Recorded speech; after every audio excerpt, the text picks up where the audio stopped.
Γεια χαρά σε όλους και καλώς ήρθατε σε ένα ακόμα βίντεο του Computerized.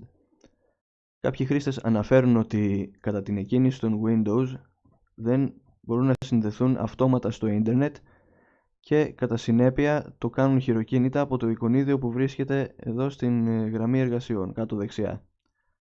Σε αυτό το βίντεο λοιπόν θα δούμε πώς μπορεί να λυθεί αυτό το πρόβλημα με απλά βήματα. Πρώτα απ' όλα πηγαίνουμε εδώ στην αναζήτηση των Windows και γράφουμε regedit. Μπαίνουμε δηλαδή στο μητρό των Windows. Στο σημείο αυτό εδώ να πω ότι σε περίπτωση που δεν νιώθουμε σίγουροι ή δεν ξέρουμε ακριβώς για το τι κάνουμε, καλό είναι να δημιουργήσουμε ένα backup, το οποίο δημιουργείται από εδώ πηγαίνοντας στην επιλογή File και Export. Επιλέγουμε που θέλουμε να γίνει η αποθήκευση, γράφουμε το όνομα και πατάμε Save.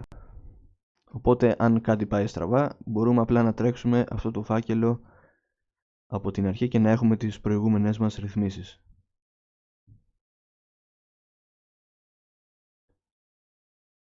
Τώρα, για να δούμε πώς μπορεί να λυθεί το πρόβλημα, πηγαίνουμε στο Hotkey Local Machine και το ανοίγουμε. Αμέσως μετά επιλέγουμε το Software. Ανοίγουμε το Software και η επόμενη επιλογή είναι το Policies.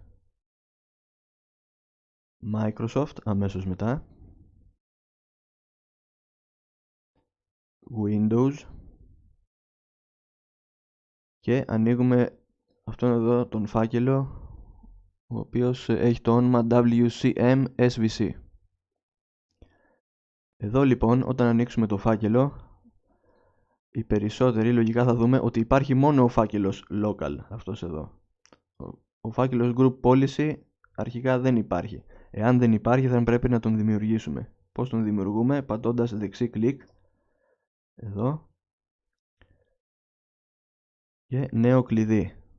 Εγώ τον έχω ήδη έτοιμο, οπότε δεν θα χρειαστεί να τον δημιουργήσω ξανά. Αφού λοιπόν δημιουργήσουμε τον φάκελο αυτόν, πηγαίνουμε δεξιά και δημιουργούμε μια dword με το όνομα αυτό, F-Minimize Connections. Εγώ όπως βλέπετε την έχω ήδη δημιουργήσει, δεν θα την ξαναδημιουργήσω. Αφού λοιπόν αλλάξουμε το όνομα, φροντίζουμε το value data να είναι στο 0. Τελειώσαμε, είμαστε σχεδόν έτοιμοι. Κλείνουμε το μητρό των Windows και το μόνο που πρέπει να κάνουμε για να αποθηκευτούν οι αλλαγές είναι ένα restart και είμαστε έτοιμοι. Λογικά το πρόβλημα με την αυτόματη σύνδεση του ίντερνετ στον υπολογιστή μας θα έχει λυθεί. Αυτό ήταν το tip για σήμερα. Ευχαριστώ πάρα πολύ που παρακολουθήσατε. Να είστε όλοι καλά.